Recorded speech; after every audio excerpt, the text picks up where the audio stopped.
Last week, we read the Indian epic, the Ramayana. As you saw, the story not only focuses on establishing the cultural identity for the Indian people, but also sets out a specific ideal for people within that culture. This is a story that presents role models for those who read or hear it.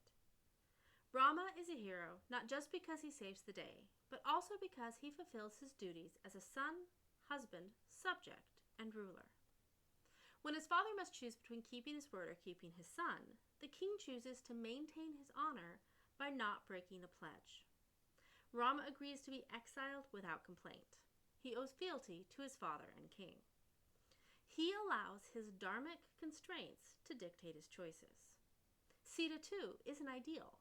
She gives up her life to follow her husband.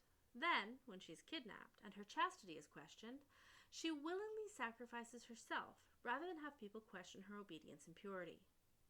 Luckily for her, the gods intervene, but the story still very much presents her actions as the right ones. In both Rama and Sita, we see figures who will sacrifice their own best interests to fulfill their obligations to their family, community, and station. This story can also be read metaphorically, with Rama representing the divine as an incarnation of Vishnu and Sita representing his follower. Sita does not allow herself to be tempted or swayed and is willing to sacrifice herself to prove her devotion. The Ramayana is a text designed to teach us how to act in the world.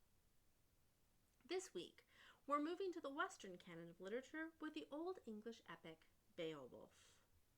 Beowulf is the story of a Geatish hero from modern-day Sweden who sails to help an allied king, Hrothgar, whose Danish kingdom has been beset by a monstrous creature, Grendel. Written down circa 1000 CE and orally composed much earlier, Beowulf has continued to fascinate people to this day. In recent years, it has been the subject of movies, TV shows, novels, and even a comic book. As with all adaptations, these stories often represent the society in which they are created. Please no one discuss how sexy Grendel's mother is. That's all 21st century adaptation. The original story, too, tells us a lot about the culture from which it came. The version we have was composed most likely in a monastery, as that's where the necessary education and writing materials would be found at that time.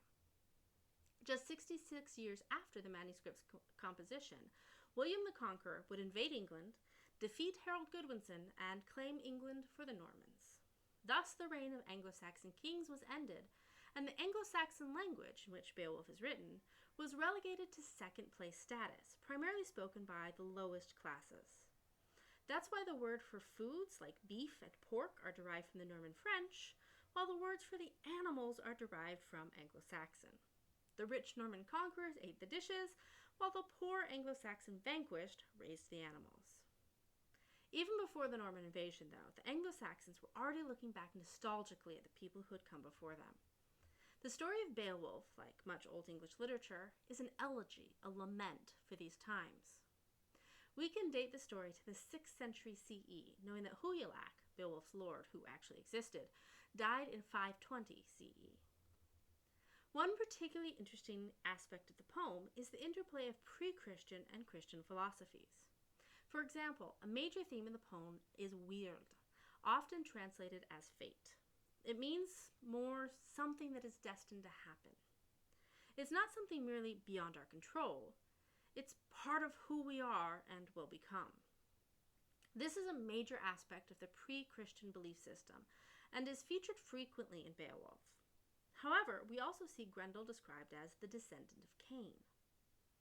There's a debate over whether the writer was simply drawing on two coexisting belief systems, or whether an attempt was made to Christianize a pagan story. Additionally, the text still bears a number of markers of the oral tradition, such as catalogs of names and events, interwoven stories, repetition, and kennings, frequently used poetic language that helps a word fit the meter of the poem, like calling an ocean a whale road, or a lord a ring giver.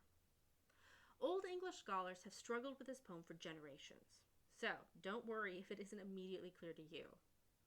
After the one remaining manuscript was given to the British Library in the 1730s, after it was nearly destroyed by a fire, scholars first turned their attention to the historical dates and figures. It was considered a mediocre epic and failed history. Then, in 1936, J.R.R. Tolkien of The Lord of the Rings fame argued in The Monsters and the Critics that really, this poem should be studied for its poetic and fantastic value. And the major features of the story were defined by Beowulf's interaction first with Grendel and later with the dragon. In 1980, Jane Chance, a feminist scholar, argued that the fight with Grendel's mother was just as important, and the poem should be considered as a 3-part epic. In addition to the monsters, though, there are major themes of community running through the story, with complicated social rituals being played out with the feasts, the storytelling, and the giving of gifts and building of alliances. So as you read Beowulf, ask yourself what the story is really about. Is it a hero story? A nostalgic look back at days gone by? An explanation of social rituals? An allegory of good and evil? Or maybe a combination of several of these? What's the real story of Beowulf?